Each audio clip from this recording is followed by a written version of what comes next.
After a year on the road, I thought I'd get tired of traveling. The endless clatter of railways, highways, and everything in between. But as my train pulled into the station at Bellariva, I felt every bit as excited as the first day of my journey. A whole year. It felt like a lifetime. The places I'd seen, the people I'd met, of course, the forgotten treasures I'd given a new lease of life along the way. I'm a restorer by trade. Bringing our most beloved possessions back to life is what I love to do. I'd been traveling for months, working my way from one town to the next, fixing everything from family heirlooms to VCRs. Bellariva was my chance to take a break. Unfortunately, that would have to wait until after I'd unpacked.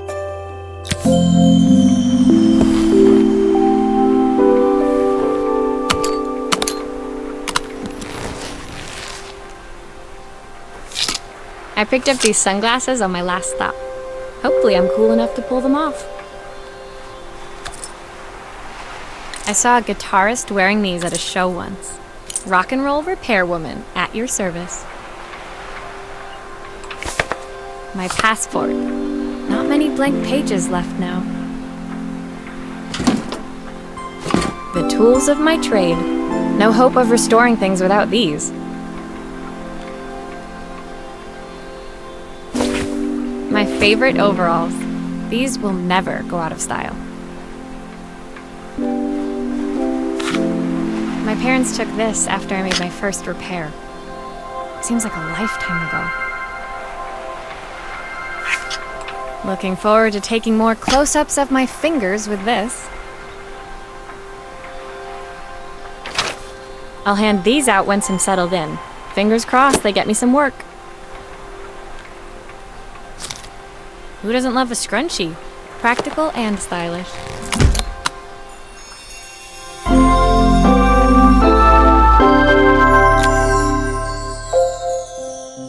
Finally, I'd made it to Bellariva. I'd come for the food festival, taking place in a few days' time. After living off TV dinners and instant ramen for the last few months, I was craving a decent meal. Of course, I'd need to earn enough money to pay for it, so I figured I'd head out the next day and find some work. My parents never wanted me to go. They wanted me to stay in their shop and have a simple, stationary life. I knew there was a world out there, beyond the four walls of our antique store, that I had to be a part of. I daydreamed constantly about the weird and wonderful places each of our antiques came from. I loved figuring out their stories, revealing the memories hidden beneath the screws and wires. My story in Bellariva began with a little girl, and a voice she was longing to hear. It was my first morning in Bellariva, and I couldn't wait to leave my hotel and explore. It was a quiet town, its streets and alleyways basking peacefully in the hot morning sun. In the main square, meanwhile, preparations were underway for the festival in a few days' time. As I handed out my flyers, I wondered what the people of Bellariva would need me to fix. So far, everything here seemed perfect. I was starting to worry I'd made a mistake when I felt someone tapping me on the back. Hi, I'm Izzy. Do you know how to fix things? It was a little girl, maybe 7 years old, who must have gotten hold of one of my flyers. She rummaged around in her backpack until she hauled out a battered red cassette deck. My tape is broken and I can't make it work anymore. I tried to fix it myself, but there's this metal thing in the way. Can you try? When it finished, Izzy picked up the tape deck and tucked it carefully into her backpack. Thanks, Maria. You're the best person at fixing things ever. No problem. Who was that singing? They're very good. It's my mum. She's not here anymore. Izzy trailed off. It was the kind of silence a cassette tape would never be enough to fill. When Izzy's friends called for her, she dug deep into her pockets, looking for something to pay me with. Eventually, she produced a grand total of a stick of gum, 3 mismatched buttons, and a yo-yo. I usually preferred a check, but Izzy looked so serious, I wrote out a full receipt. She seemed like a happy kid, but beneath it all, part of her life had been shattered. A part I wouldn't be able to fix. My first repair complete, I spent the rest of the day doing small jobs in and around the square. I was exhausted when I got back to my hotel and found a message asking me to make one more visit. The address led me to a quaint little house, a stone's throw from the beach. Bathed in the evening light, it looked beautiful, in spite of its flaking. The front door was opened by a harried-looking man, still dressed from a long day at the office. Are you Maria? My name's Joseph. I'm Isabel's father. I'm so sorry she bothered you this morning. Please, come in. I'd like to settle up properly. On the mantelpiece, I saw the remains of a broken statue.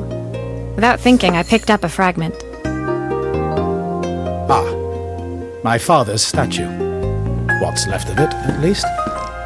Yet another way I'd have disappointed him. It survived 100 years in this family. But 5 minutes with Isabel and...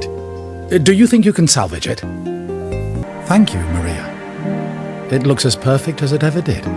My father wanted me to make something of myself. He didn't have time for anything less. As Joseph put the statue back on the shelf, it nudged against the family portrait stood proudly next to it. So he was Bellariva's mayor. And that was Izzy's mom. They must both miss her so much. Sorry. I'm a little tired. I've been working late getting things sorted for the festival. There's only a few days to go. Looks like I'll be working late. Again. When I told my parents I wanted to leave, they always found an excuse to be busy, to avoid talking about it. I guess keeping themselves occupied was their way of pretending it wasn't happening. Joseph's work must have been taking up so much of his time. But maybe that was what he wanted. I just hoped he was finding enough time for Izzy, too. My second day in Bellariva dawned bright and clear. Another beautiful sunny morning.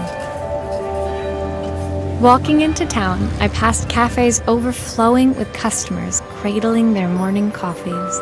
I stopped, breathing in the smell of roasted coffee beans and freshly baked pastries. I was about to go inside when the owner of Carmen's, the cafe next door, stopped me. Hello, Maria? Were you here yesterday handing out flyers? I have a job for you. Her place was petite, tucked between its competitors as if hoping they wouldn't notice. Judging by the empty tables inside, though, her potential customers hadn't noticed it either. It's a bit slow today, but we're just getting started. I'm sure it'll pick up soon.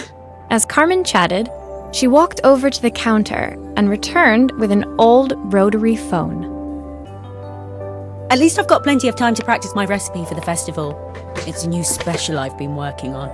I was hoping to call my sister for some, seasoning tips, but it won't connect. Can you see if you can figure out what's wrong? When I handed the phone back to Carmen, she seemed almost reluctant to take it from me. So it's all working now, is it? I don't have to leave it to dry or let it cool down? Nope, it's ready to go. It'll be ringing off the hook in no time. That's if I can pay my phone bill anyway. And the rent, and the suppliers. Anyway, take a seat and I'll be right with you. Your coffee's on the house. I sat at one of the empty tables, while at the counter, Carmen had started dialing the phone. Hello? How's my favourite sister doing today? As she talked, Carmen became more and more tense. This didn't seem like a call for some cooking advice. I know I still owe you from last time, but I can't afford to take part in the festival if I don't pay. I could almost feel the eye roll at the other end of the line. You don't need to be here, though. Can't you just put the check in the post? When the call ended, Carmen brought me my coffee, her hands trembling. Sorry about that. My sister's decided to fly in for a visit. Oh God, I have to get ready. Actually, I might have another job for you. Can you come by tomorrow? The next day, I'd promised Carmen I'd return to help her get the cafe ready for her sister's arrival.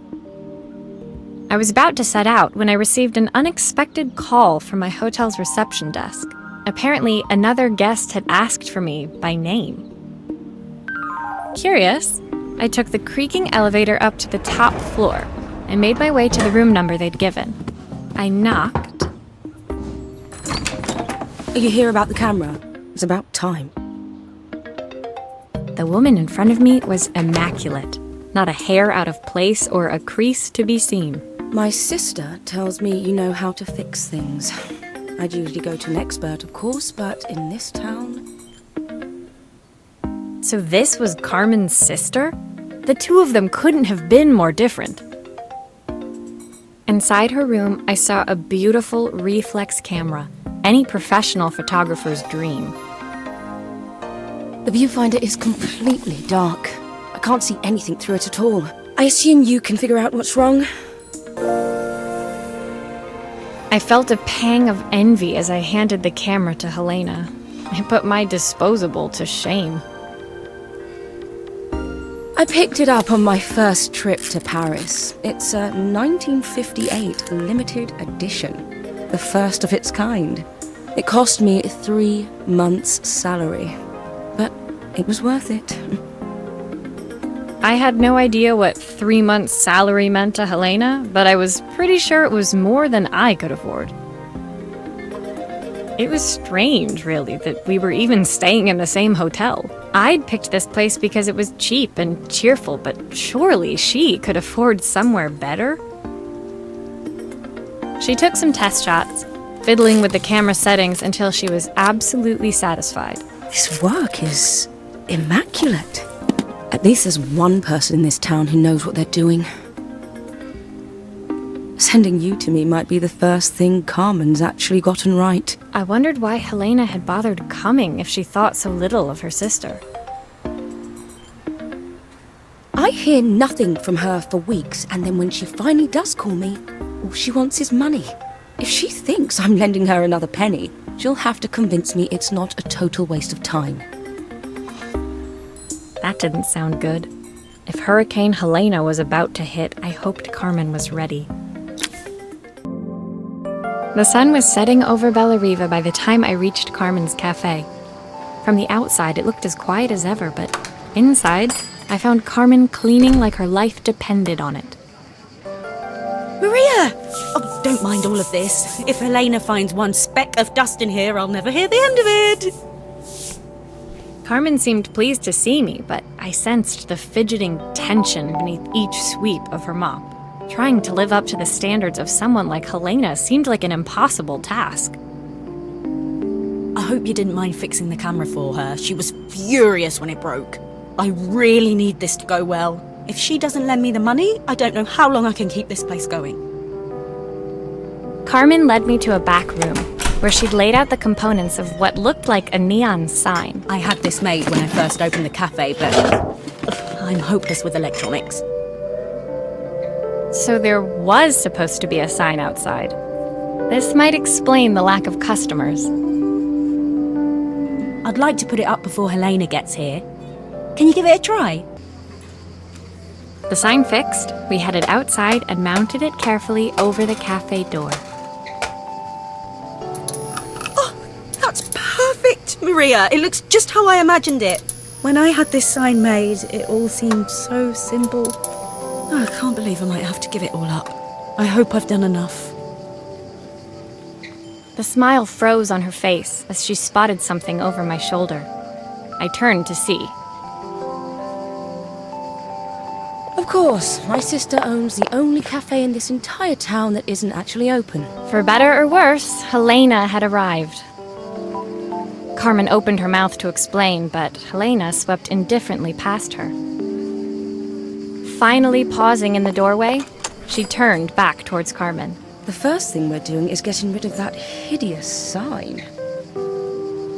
And with that, she disappeared inside. I hoped Carmen's chances of saving the cafe hadn't disappeared with her. It was the day before the festival, and the whole town was busy getting ready. I had more work than I knew what to do with. When Joseph called with another job, I was craving the cool quiet of his and Izzy's seafront house. I'd barely reached their front door when I heard someone calling me. Psst, Maria, I need your help. Quickly, it's top secret. It was Izzy, peeking out from the side of the house. She beckoned for me to follow her. She led me through to a beautiful, unruly garden overflowing with flowers of every color. Nestled among them was a playhouse, its doorway almost completely obscured by a towering rose bush.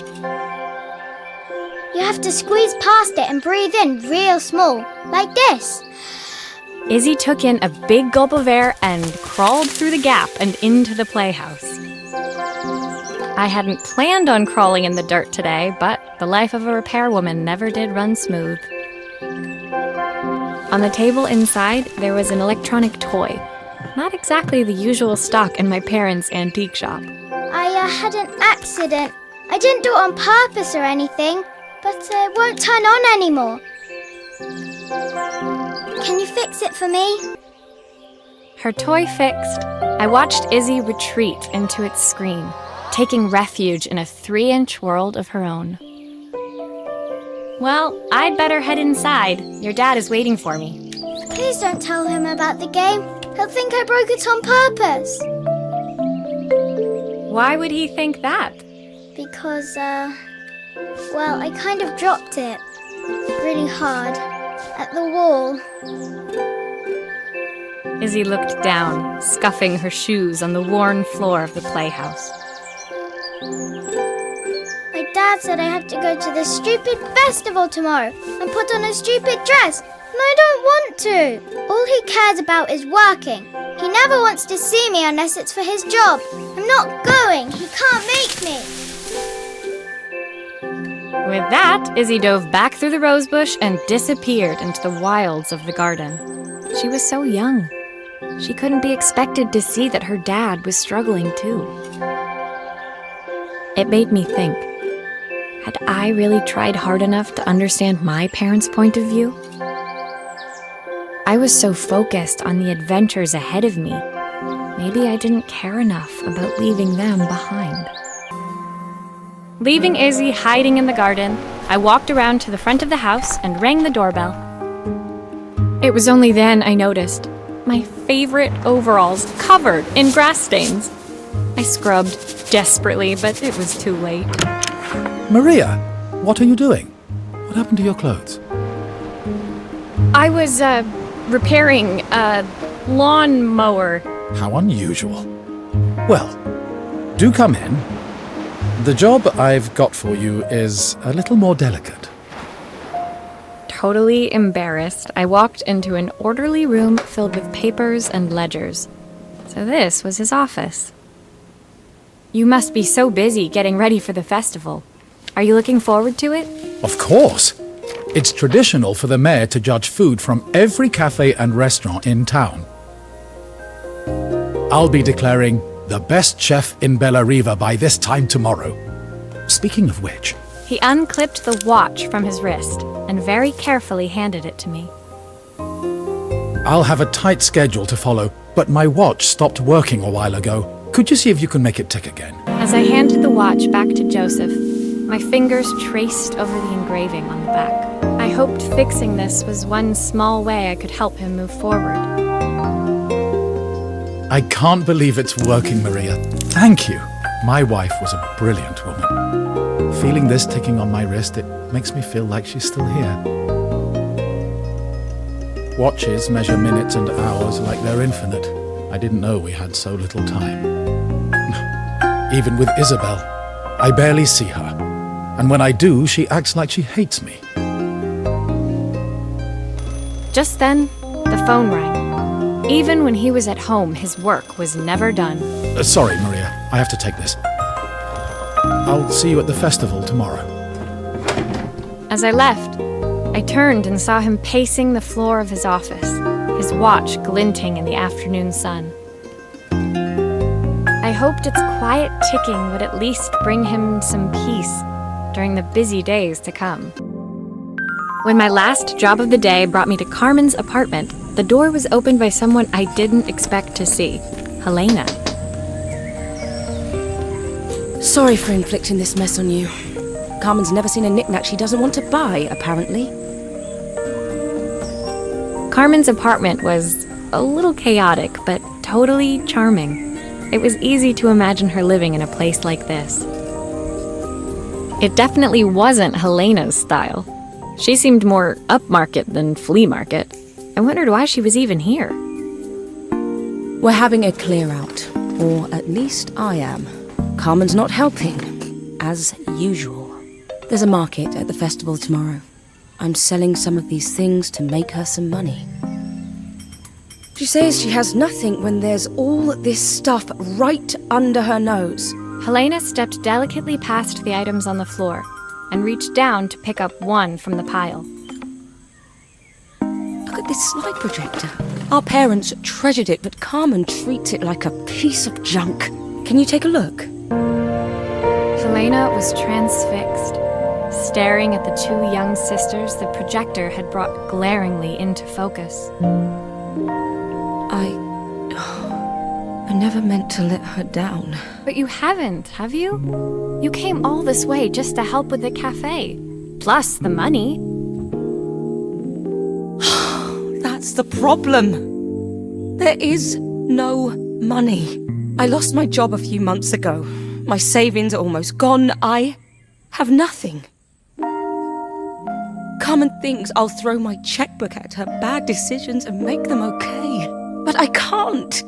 Not this time. You know, the funny thing is, I came here wanting to tell her the truth. But she's so infuriating. How can I ask her for help when all she cares about is herself?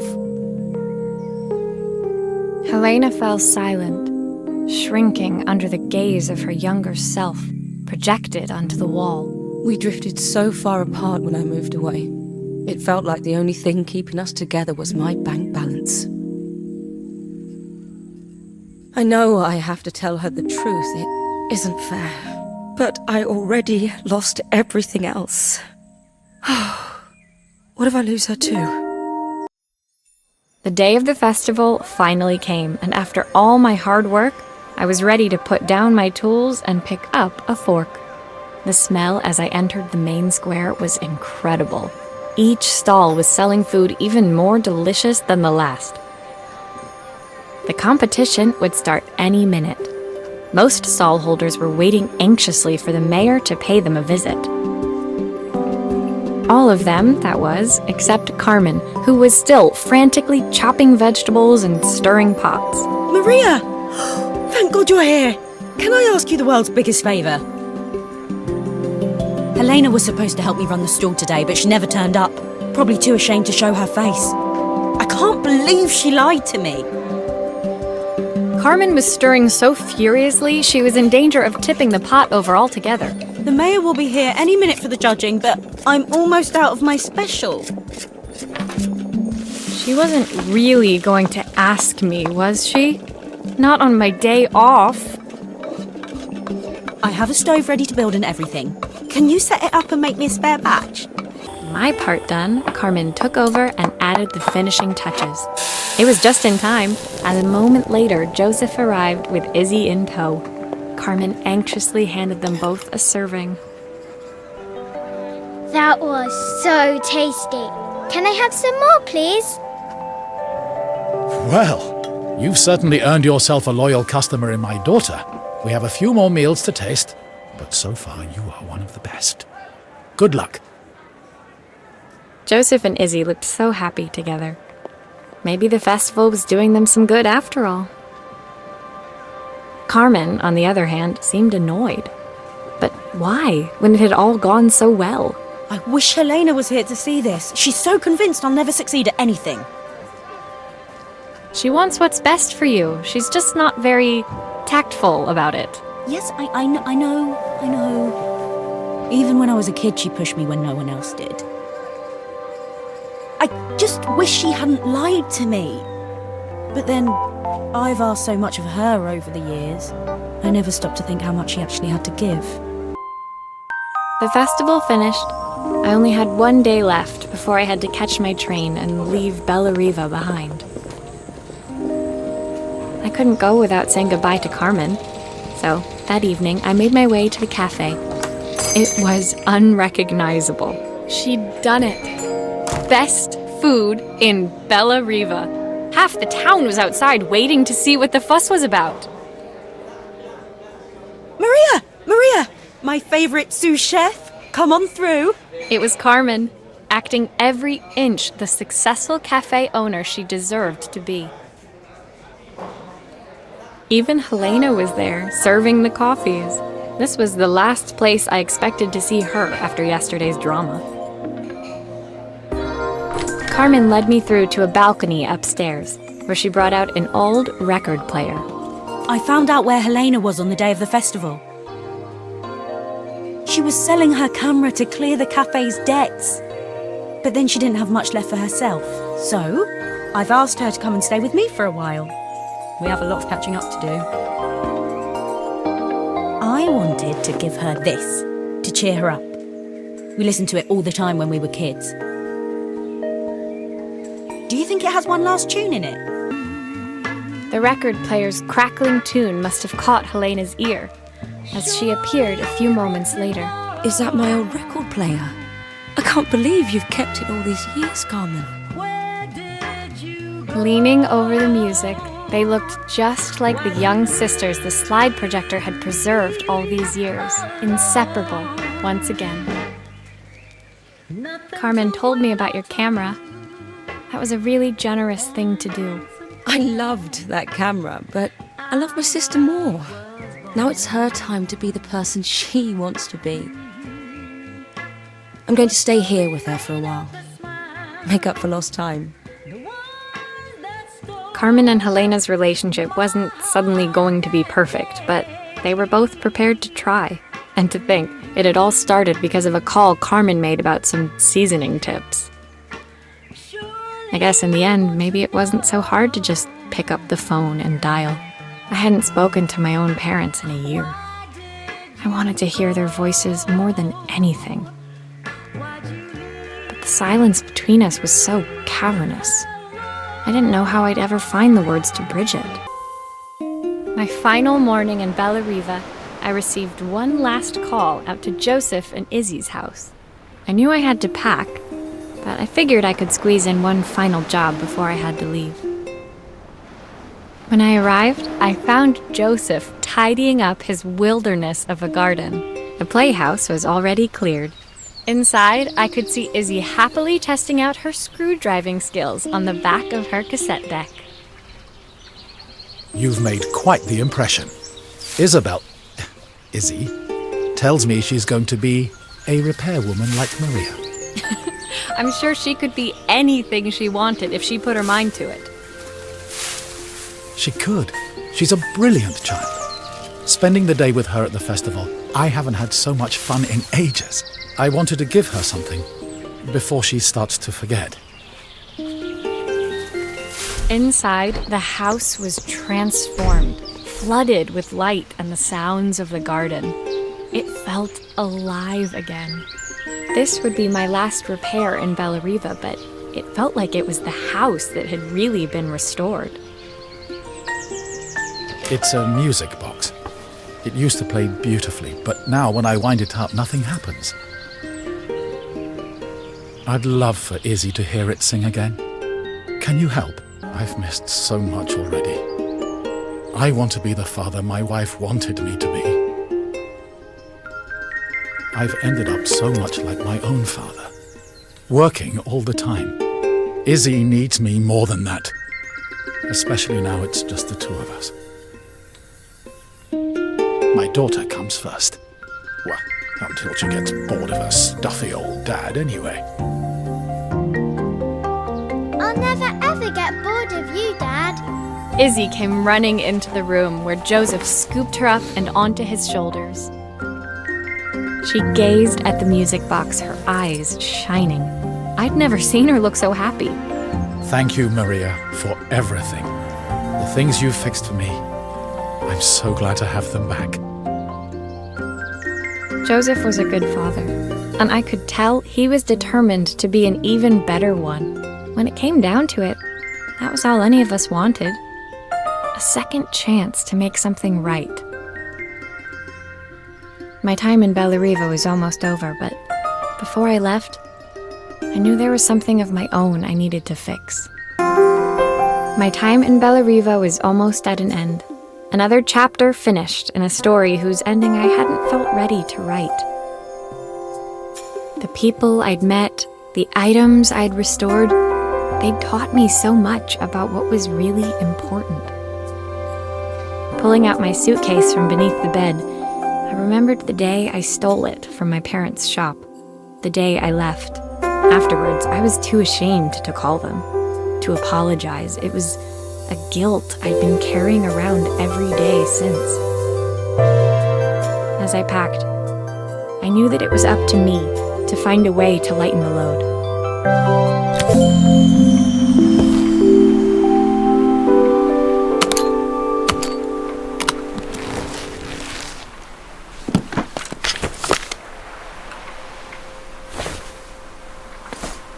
Helena gave me these designer shirts. Not sure I'll pull them off as well as she does.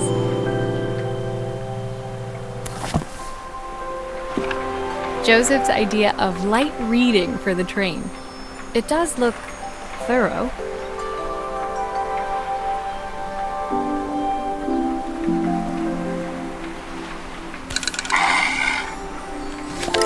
Izzy gave me this in exchange for my repair manual. She'll be a pro in no time.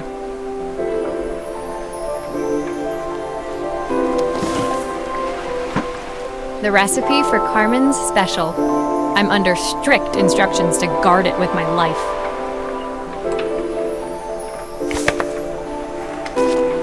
My train ticket.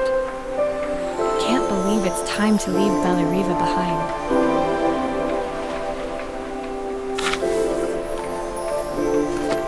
My parents would love Bellariva. Maybe I can convince them to make the trip.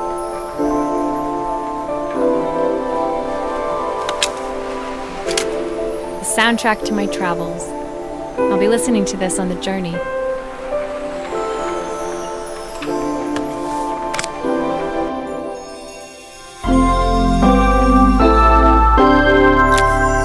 My suitcase was full, but it was my heart that felt heavy as I made my way to the station.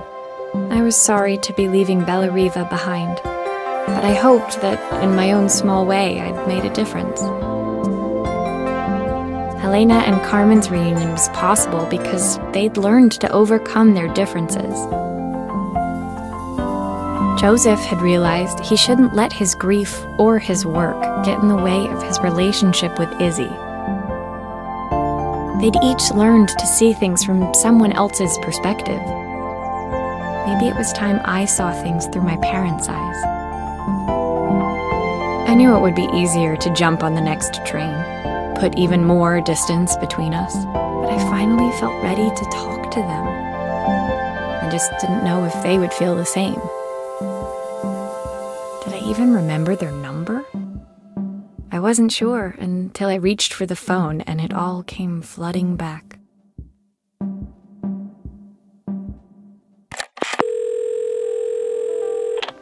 Mom? Dad? Maria? Is that you?